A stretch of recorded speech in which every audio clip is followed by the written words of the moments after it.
ಜೊತೆ ಮಾಡಬೇಕು ಅಂತ ಅಂದ್ಕೊಂಡಿದ್ದೆ. I got lucky. ಒಳ್ಳೆ ಟೀಮ್, ಚರಣ್ ಇರ್ಬೋದು, Satya Hegde sir, the heroines, of course Masti the writer, fantastic writer.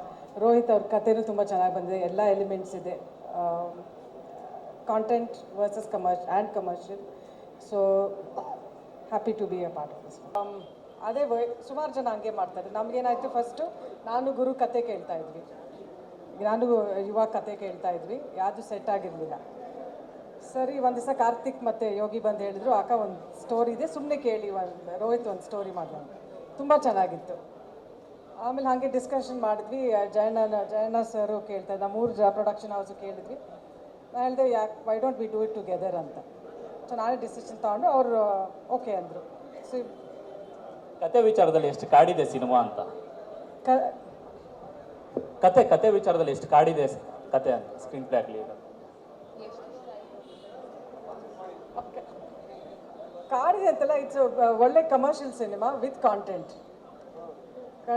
ಕಥೆನೂ ಇದೆ, ಕಮರ್ಷಿಯಲ್ ಆಸ್ಪೆಕ್ಟು ಇದೆ. ಆ್ಯಂಡ್ ಗುರುಗೆ ಸೂಟ್ ಆಯ್ತಂತ ನನಗೆ, ಯುವಾಗ ಸೂಟ್ ಆಯ್ತಂತ ನನಗೆ ಅನಿಸ್ತು. ಸದ್ಯಕ್ಕಂತೂ ನಾವು ಕನ್ನಡದಲ್ಲೇ ಮಾಡೋಣ ಅಂತ ಅನ್ಕೊಂಡಿದ್ವಿ. ಯಾಕೆಂದರೆ ಯೂಶ್ವಲ್ ಆಗಿ ಈಗ ಬಜೆಟ್ ಒಂದು 30 crores ಈ ರೀತಿ